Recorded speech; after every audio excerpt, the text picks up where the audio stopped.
سلامونه ګرانو لیدونکو ښه راغلاست کوډ وید معصوم یوټیوب چینل ته. معصوم جان سعیدي یم. نن ورځ د کمپلیټ کور جاوا دریمه ویډیو تاسو ته وړاندې کوم.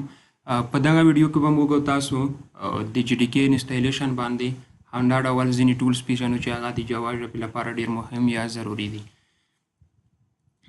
د نن ورځې کنټینټ چې دي ټولز ریکوایر پر لرنینګ جاوا، کوم شیان چې د جاوا د ژبې لپاره ډېر مهم یا ضروري دي هغه به موږ تاسو پیژنو. همدا ډول how to set up your computer پر جاوا، څنګه کولای شو چې خپل کمپیوټر د جاوا لپاره موږ تاسو سیټ کو یا آی آر کو. نو دوه شیانو باندې به موږ تاسو خبرې کوو. لومړی دا چې هغه شیان به پیژنو چې هغه د جاوا ژبې لپاره ضروري دي، او همدا ډول به موږ تاسو خپل کمپیوټر چې دی د هغې سیټ اپ کوو. لومړی راځو ټولز پیژنو چې کوم شیان د جاوا ژبې لپاره ضروري دي یا مهم دي. To learn Java you need the following tools. که چیرته موږ غواړو چې جاوا زده کړو نو دغه لاندې شیانو ته ضرورت لرو. دغه شیان باید د موږ تاسو سره شتون ولري. لومړی چې دا کمپیوټر دی. کله چې موږ تاسو د جاوا ژبې د زده کړې اراده لرو نو لومړی موږ تاسو باید کمپیوټر په لاس کې ولرو، چې په خاطر د دې په خاطر چې په هغې کې موږ تاسو خپل کوډ ولیکو او همدا ډول خپل پروګرام رن کو. یعنی خپل پروګرام لیکلو او د رن کولو لپاره موږ څه ته ضرورت لرو؟ کمپیوټر یا هم پی سی یا هم لیپټاپ ته. د دې ترڅنګ موږ تاسو سره باید جی ډي کې شتون ولري، یا باید موږ تاسو سره په کمپیوټر کې وي، او یا موږ تاسو باید هغه ډاونلوډ کړو. جی ډي کې وایي څه ته؟ جاوا ډیولپمنټ کټ ته، چې په تېره ویډیو کې په دې باندې موږ تاسو تفصیلي غږېدلي وو. نو د څه شو په خاطر ضروري ده؟ د دې په خاطر چې په هغې کې موږ تاسو کولی شو چې خپل پروګرام څنګه کو ډیولپ کړو. د دې ترڅنګ موږ تاسو کمپایل کو او همدا ډول خپل پروګرام ایگزیکیوټ یا هم رن کو. دریم چې دی موږ تاسو ټیکس ایډیټر یا هم آی ډي د ضرورت لرو، چې د دواړو نه باید یو شتون دی موږ تاسو سره ولري. ټیکس ایډیټر د څه په خاطر؟ د دې په خاطر چې په هغې کې موږ تاسو خپل کوډ څنګه کو ولیکو. هغه باید یا نوټ پډ پروګرامي یا د نوټ پډ سره په څنګ کې نوټ پډ پلس پلس وي یا هم ویس کوډ وي. د دې ترڅنګ موږ سره باید آی ډي لکه اکلیپس یا هم انټیلیجي شتون ولري.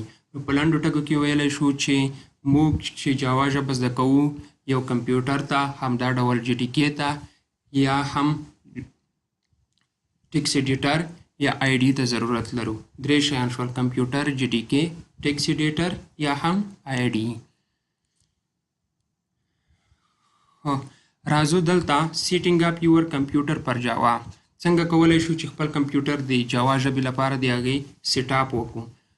نو لومړی به موږ تاسو جی ډي کې انسټالوو. که چېرته د موږ تاسو سره جی ډي کې په کمپیوټر کې شتون ونه لري، هغه باید موږ تاسو د انټرنیټ څخه را ډاونلوډ کړو. کله هم چې جی ډي کې انسټال کړه د هغې نه وروسته موږ تاسو انوایرمنټ ویریبل څنګه کوو د هغې سیټ اپ سرته رسوو. کله هم چې سیټ اپ د سرته ورسولو د هغې نه وروسته د انسټالیشن او د انوایرمنټ ویریبل نه وروسته موږ تاسو چی کوو؟ جاوا چیک کوو چې جی ډي کې د موږ تاسو سره انسټال شوې ده که نه ده انسټال شوې. دغه جاوا سی یا هم جاوا هایپن ورژن یا جاوا کمانډ نه موږ تاسو چی کوو؟ استفاده کوو. نو راځو براوزر ته. په براوزر کې تنه موږ تاسو دلته لیکو ډاونلوډ جی ډي کې. دغه د اوریکل کوم آفیشل ویب سایټ چې دی دغه را خلاصوو. په دې کې موږ تاسو سره جی ډي کې 21 دلته راځو او د هغې نه وروسته لاندې راښکته کیږو. په دې کې موږ تاسو لینکس دی، ماک اوس دی او همدا ډول وینډوز ده. وینډوز انتخابو او دغه انسټالر چې ده په دې باندې کلیک کوو. کله چې په دې باندې موږ کلیک وکړو دلته د موږ سره روان شولو. هو مخکې ما سره دلته ډاونلوډ شوی دی دغه جی ډي کې 21. نو دغه څنګه کوو؟ رن از اډمنسټریټر یې کوو. د هغې نه وروسته چېرته ځو؟ یس کوو یې. کله هم چې یس کو یو څو دقیقې انتظار کیږو.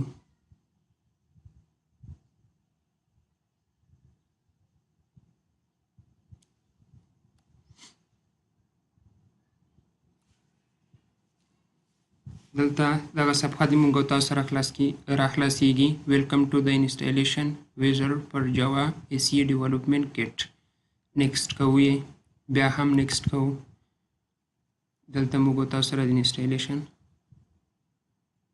شروع کیږي یو څه شیبه ورته انتظار کیږو تر څو انسټالیشن سرته ورسیږي کله چې دغه برخه سرته ورسېده د هغې نه وروسته موږ تاسو شی کوو کلوز کوو JDK مو را ډاونلوډ کړه د ډاونلوډ نه وروسته مو چې وکړل هغه مو انسټال کړه کله چې انسټال کړه د هغې نه وروسته موږ تاسو چې کوو انوایرمنټ ویریبل سیټ اپ سرته رسوو انوایرمنټ ویریبل لپاره موږ تاسو راځو چېرته پی سي ته کله چې پیس ته راغلو سی ډرایو را خلاصوو په سی ډرایو کې پروګرام فایلز د پروګرام فایلز نه وروسته چېرته ځو جاوا ته د جاوا نه وروسته چېرته ځو JDK ته او د JDK نه وروسته چېرته ځو بین ته بین کې دغه پات موږ تاسو را کاپي کوو زه یو وارې نوټفیټ پروګرام را خلاصوم تر څو تاسو په دغه پروسه باندې صحیح وپوهېږئ لومړی موږ تاسو راځو چېرته دس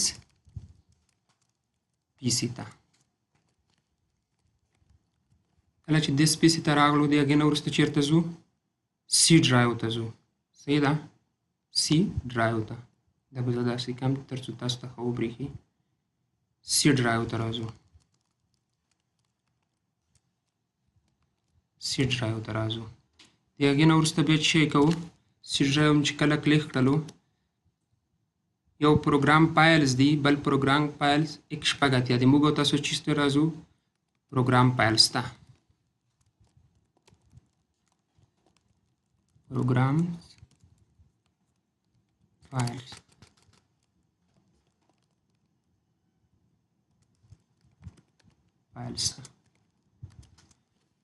کله چې پروګرام فایلز ته راغلو د هغې نه وروسته چېرته ځو جاوا ته د هغې نه وروسته موږ تاسو ځو جاوا ته جاوا کې JDK کلیک کوو دلته یعنې تاسو لیدلی شئ ټول پلو لیدلی شئ صحیح شوله پی سي ته راغلو پی سي نه وروسته سی ډرایو ته سی ډرایو نه پروګرام فایلز ته پروګرام فایل نه جاوا ته او جاوا نه وروسته موږ تاسو چېرته لاړو JDK ته صحیح ده دغه فولډر به راخلاص کړئ د هغې نه وروسته به تاسو چېرته لاړ شئ چې دا فولډر مو راخلاص کړو بین ته به راشئ بین کې ته چې کله راغللی بین فولډر ته دلته دغه سر برخه کې چې ده دا کې به تاسو کلیک وکړئ دلته چې کوم پات موجود دی هغه به کاپي کړئ صحیح ده تاسو به هغه پات به هم زه دلته څنګه کړم پیسټ کړم د دې موږ تاسو سره چې شولو دا د موږ تاسو سره هغه د پات راخیستلو طریقه شوله یعنې لومړی چېرته راغللو دس پی سي ته داخل شولو د هغې نه وروسته سی ډرایو ته راغلو سی ډرایو نه وروسته پروګرام فایلز ته راغلو پروګرام فایلز کې جاوا ته په جاوا کې JDK ته او JDK کې بین فایل ته او دغه ځای نه موږ تاسو چې وکړل پات کاپي کړو د هغې نه وروسته بیا چې کوو دس پی سي باندې رایټ کلیک کوو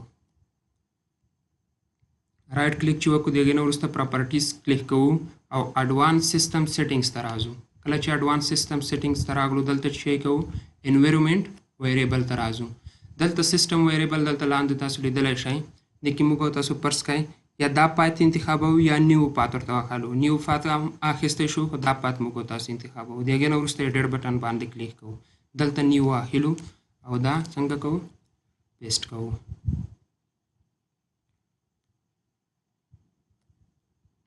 اوکې او اوکې بیا هم متوجه شئ دلته موږ تاسو کله چې پات را کاپي کړلو دس پی سي باندې رایټ کلیک کوو پراپرټیز ته راځو پراپرټیز نه وروسته اډوانس سیسټم سیټینګ ته راځو د اډوانس سیسټم سیټینګ نه وروسته موږ تاسو چې کوو انوایرمنټ ویریبل ته راځو انوایرمنټ ویریبل نه وروسته بیا دلته دغه پات باندې کلیک کوو کله چې کلیک وکړو ایډیټ کوو ایډیټ کې دلته نه وای نیو بټن باندې کلیک کوو او دغه پات چې کوو پیسټ کوو صحیح ده که نه دلته ما سره مخکې سیو ده د هغې نه وروسته موږ تاسو چې کوو اوکې او اوکې وکړو په درېیم قدم کې موږ تاسو ویلي وو چې موږ تاسو باید څه وکړو هغه خپله جاوا ژبه کوم هغه چې دی JDK د هغې وریفای کوو هغه معلوموو چې آیا موږ سره انسټال شوې ده که نه ده د دې لپاره چې موږ JDK چیک کوو موږ تاسو چېرته راځو CMD ده CMD کې موږ تاسو فقط جاوا هایپن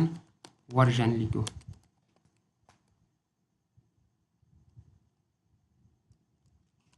جاوا هایپن ورژن دغه د موږ تاسو سره کوم JDK یو چې ده هغه په کامیابۍ سره انسټال شي یا تنها تاسو کولی شئ جاوا هم ولیکئ یعنې که تاسو معلومول غواړئ چې د موږ سره په پي سي باندې جاوا ژبه انسټال شوې ده یا جي ډي کې انسټال شوې ده که نه، نو موږ تاسو ته نه شی لیکو جي ډي کې یا جاوا. فقط جاوا که موږ تاسو په سی ام ډي کې ولیکو، موږ تاسو ته هغه څنګه کېږي یو اوږد ټکسټ راوړئ، دلته تاسو کتلی شئ. یا هم جاوا هایپن ورژن که موږ تاسو ولیکو، موږ تاسو سره هغه کوم جي ډي کې چې موږ تاسو انسټال کړی وي د جاوا ورژن هغه موږ تاسو ته څرګندوي. راځو سلایډ ته. همدا ډول د موږ سره چې ده کولی شو جي ډي کې د دغه ځای نه موږ تاسو ډول نوټ کړو یا هم اوریکل سایټ نه را ډول نوټ کړو. همدا ډول اکلیپس دی چې هغه به مخکې درسونو کې موږ تاسو انسټالوو، په هغې باندې به خبرې کوو. نو دا و د نن ورځې درس. هیله ده چې د جي ډي کې په انسټالیشن باندې پوه شوي یاست. راتلونکي درس کې به موږ تاسو لومړنی پروګرام لیکو. تر هغې ښه چارې او وختونه د الله په امان.